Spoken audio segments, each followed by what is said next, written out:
السلام عليكم ورحمة الله وبركاته. الحمد لله رب العالمين، والصلاة والسلام على أشرف الأنبياء والمرسلين وعلى آله وصحبه أجمعين. رب اشرح لي صدري ويسر لي أمري واحلل عقدة من لساني يفقهوا قولي. ولا حول ولا قوة إلا بالله العلي العظيم. Yang dihormati Tuan Imam serta seluruh ahli jawatan kuasa masjid, muslimin dan muslimat, tuan-tuan dan puan-puan yang dirahmati Allah Subhanahu wa taala. Pada malam ini 20 minit saja, tak boleh lebih. 15 Untuk saya 20 minit. 15 tak cukup. Jadi saya pun tadi duk fikir nak cakap buat apa tu. Hari ni Allah bagi ilham. Saya nak bahas ayat yang dibaca oleh Tuan Imam tadi. Saya nak ambil 5 ayat. Tuan Imam baca suratul Anfal. Saya nak baca, saya nak bahas ayat 25, 27, 28, 29, 30. Ayat 25 Allah berfirman, wattaqu fitnatan la tusibanna alladhina zalamu minkum khassah wa'lamu annallaha syadidul iqab. Yang bermaksud, dan takutlah kamu akan fitnah, malapetaka, bala, bencana yang bukan hanya akan menimpa orang-orang yang melakukan kezaliman sahaja secara khusus, tetapi akan menimpa kamu semua. Ayat ni nak habaq kat kita. Kemungkaran-kemungkaran yang berlaku di kalangan kita wajib dibenteras. Kalau kita tergolong golongan yang membenteras kemungkaran, ada ayat lain. Jangan tengok ayat ni saja. Ada ayat lain yang Allah bagi jaminan kita selamat daripada malapetaka. Kerana kita adalah golongan yang membenteras kemungkaran-kemungkaran. Falamma nasu ma dzukiru bih anjainal ladzina yanhauna 'anis su. Saya tak ingat ayat berapa. Tapi ayat tu yang itulah. Maksudnya, maka apabila mereka lupa akan peringatan Allah, kami selamatkan golongan yang mencegah, yang menghalang perkara-perkara jahat. Ingat, bila maksiat berleluasa di sekeliling kita, tak semesti orang yang buat maksiat tu saja nak kena, orang baik pun kena. Cuma ayat saya baca tadi itu, mudah-mudahan kalau kita melaksanakan perintah amal ma'ruf dan nahi munkar serentak, mudah-mudahan kita akan selamat daripada malapetaka. Kalau kita tengok dalam sebuah hadis riwayat Imam Tirmizi, Nabi sallallahu alaihi wasallam bersabda, wallazi nafsi biyadihi la ta'murunna bil ma'ruf wa la tanhawunna 'anil munkar aw la yushikanna Allah an yab'atha 'alaikum iqaban minhu thumma tad'unahu fala yustajabu lakum. Maksudnya, demi jiwaku. Ustaz Ma'ali kah? Betul? Allah, minta maaf. Patut Tok Guru mai duduk tang ni.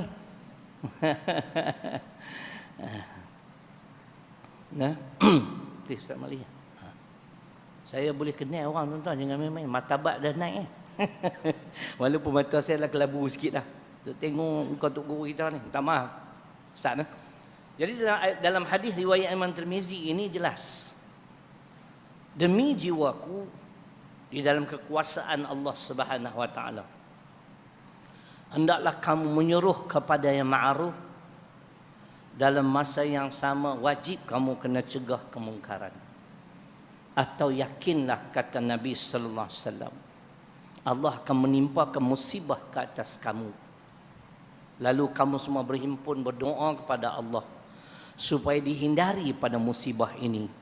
Ketika itu Allah tidak memperkenankan lagi permintaan kamu.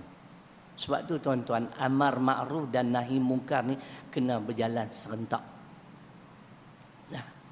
Itu cerita dia. Kita tengok di antara contoh dalam surah Al-Maidah ayat 78-79. Kenapa Bani Israel ditimpa musibah, dilaknat oleh Allah? Tak habis-habis kena satu malapetaka kerana mereka tidak mencegah kemungkaran.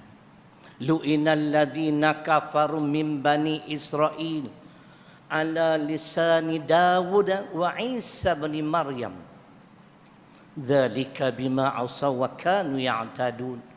Kanu la yatanahawna 'an munkarin fa'alu la bi'sa ma kanu yaf'alu.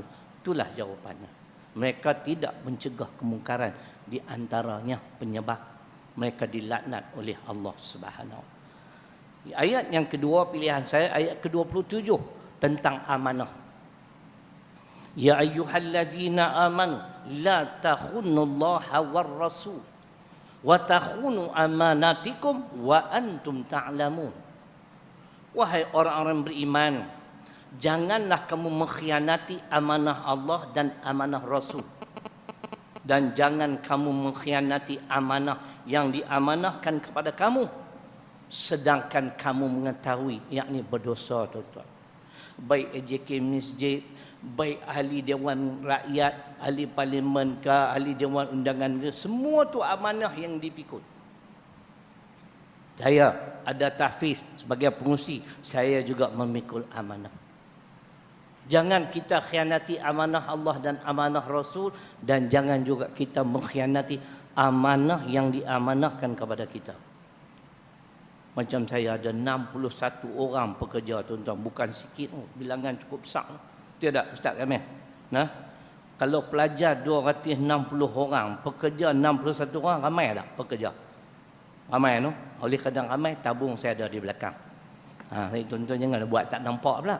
Rusdan kata senyum tu sedekah. Duk senyum kat tabung ku bila sekolah nak hidup. Kan? Kena jolok-jolok sikit, masuk sikit. Ini soal amanah, soal besar. Sebab itu kita nak bagi satu tanggungjawab kepada seseorang, kena tengok juga. Allah ajak kita dalam An-Nisa ayat 58. Innallaha ya'murukum an tu'addul amanati ila ahliha. Allah suruh serah kepada ahlinya. Apakah yang dimaksudkan ahlinya? Kita dengar hadis Bukhari. Idza wusidal amru ila ghairi ahlihi fantaziris sa'a. Apabila sesuatu urusan itu tidak diserahkan kepada ahlinya, maka tunggulah saat kehancuran. Negara akan hancur, negeri akan hancur. Sekiranya pentadbir negeri atau negara itu bukan dari kalangan ahlinya. Kata ulama, ahli itu dia ada dua. Pertama, berilmu dalam bidang tanggungjawab yang kita serahkan dia. Yang kedua, boleh dipercayai amanah. Berilmu dan amanah, Masya Allah, negara akan maju. Tapi kalau sekadar berilmu, khianat, lingkup negara. Amanah tidak berilmu pun tak boleh, dia kena dua. Justru kita pakat-pakat tunaikan tanggungjawab kita sebaik mungkin. Apatah lagi mereka-mereka yang diberi kesempatan mentadbir, mengurus negeri ataupun negara. Sebab tu nak pilih pemimpin ni pun kena tengok Quran juga. Jangan ikut sedap hati. Nah, sebab Quran ada satu-satunya panduan yang paling lengkap. Tak ada yang lain dah. Yang pastinya bila kita berpandukan pada Quran, insya-Allah kehidupan kita di dunia, insya-Allah kehidupan yang bahagia, sejahtera di akhirat. Ayat seterusnya ayat 28. Wa'lamu annama amwalukum wa auladukum fitnah wa annallaha 'indahu ajrun 'azim. Yang bermaksud, dan ketahuilah sesungguhnya harta dan anak pinak kamu itu adalah ujian.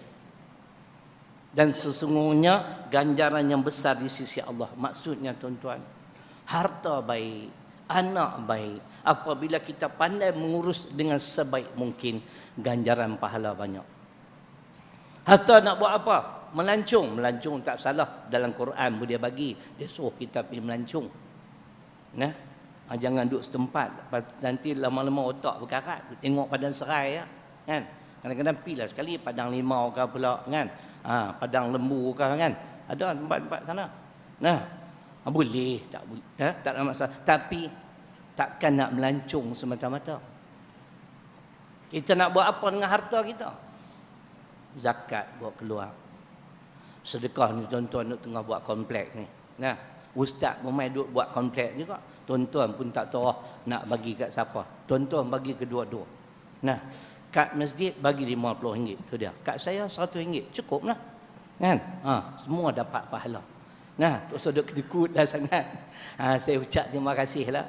Kerana sumbangan tuan-tuan dan perempuan selama ni 12 tahun dah Tahfiz Mutmainnah berjalan dengan lancar. Terima kasih banyak.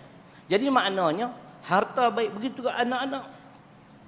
Sebab tu kalau kita tak pandai didik anak-anak tuan-tuan, Allah pening kepala. Saya anak tak ramai 4 orang. 3 lelaki, 1 perempuan, selesai dah. Semua insya-Allah lepas rumah kan. Bukan tanggungjawab kita lagi. Tu pun kita bagi nasihat. Nah, jadi makna dalam soal mendidik anak-anak kita ni adalah satu tanggungjawab. Kita sebagai ibu dan bapa Islam mengajar. Adibu auladakum ma'na thalathi khisalin hubbi nabiyukum wa hubbi ali baiti wa tilawatil Quran. Itu yang kita ajak.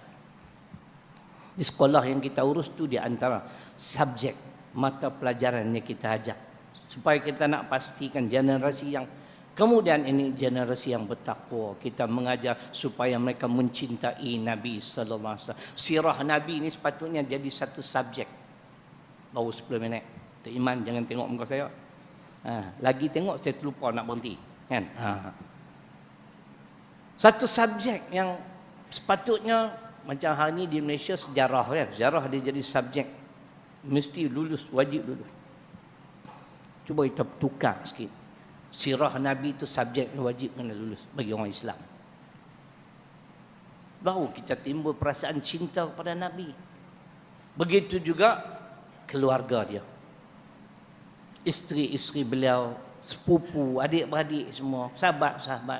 Dan yang ketiga, belajar Al-Quran. Bukan belajar nak bagi pandai baca ya. Memahami ayat-ayat yang dibaca dan mengamalkan segala isi kandungan.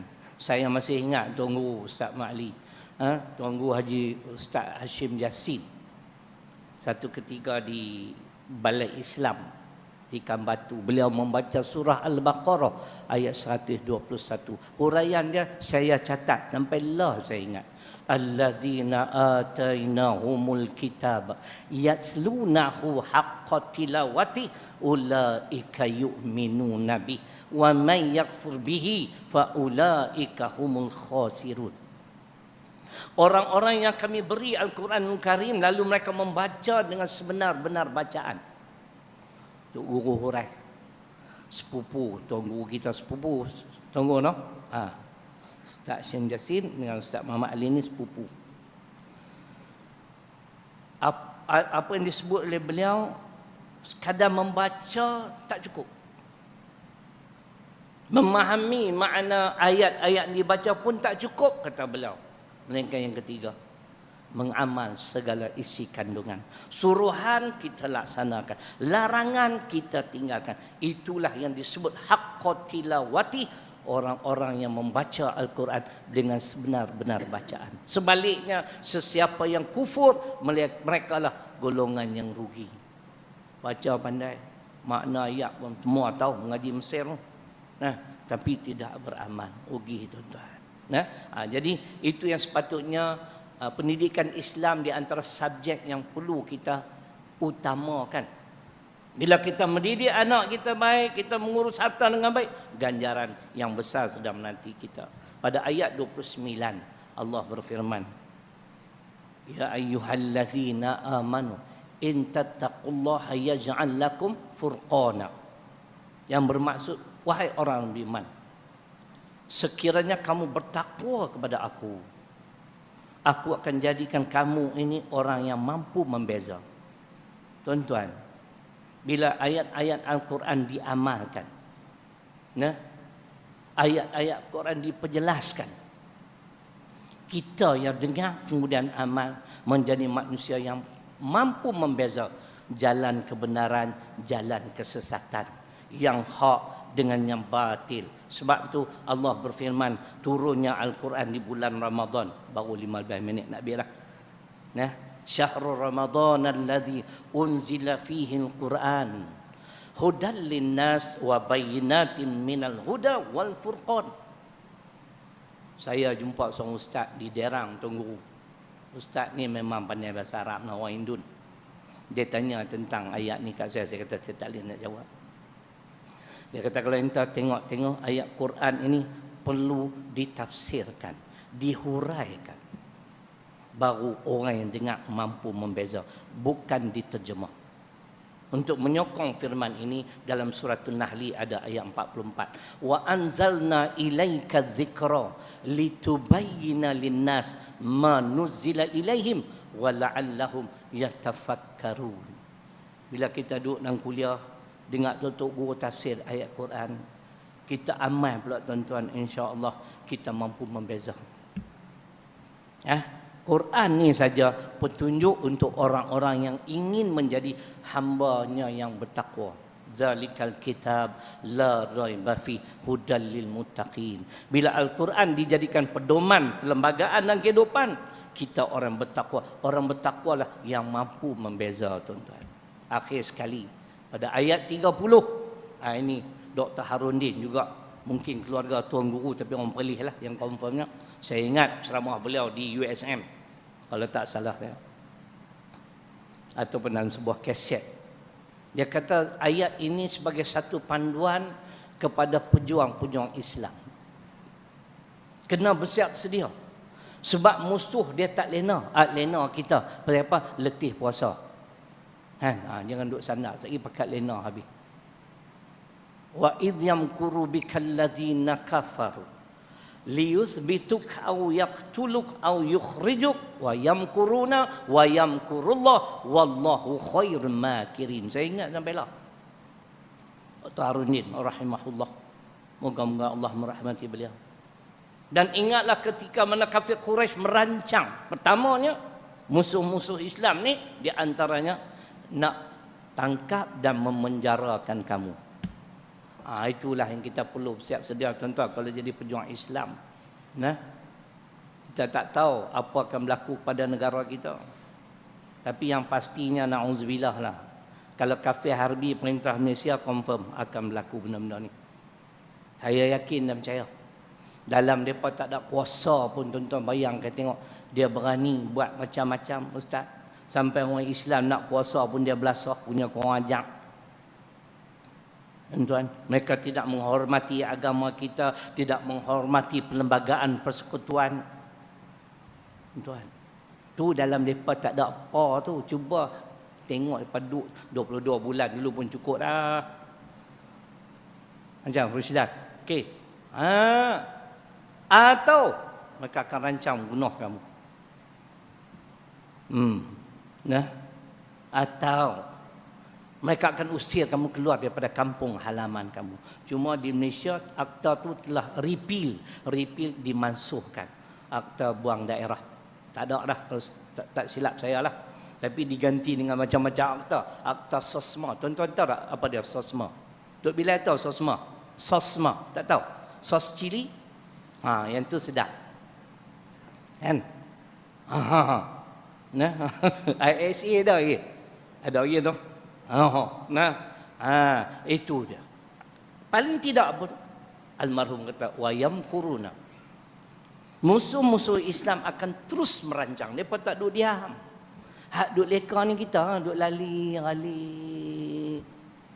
Kan?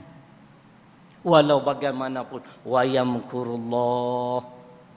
Orang beriman tak boleh bimbang. Allah juga merancang. Wallahu khairul makirin. Dan Allah sebaik-baik perancang. Jadi cukuplah. Genap 18 minit, 19 minit. Jadi tuan-tuan sekali lagi kat nak balik tengok tabung saya kat belakang tu macam-macam produk ada. Kan? Duk biasa beli. Tok Bilal dia booking lah. Susu kambing. Berapa kotak? 5 kotak. Cepat kaya saya. Terima kasih. Ribuan kemaafan, terkasar bahasa sebagainya. Aku qawli hadza wa astaghfirullahal-ladzim li wa lakum. Assalamualaikum warahmatullahi wabarakatuh.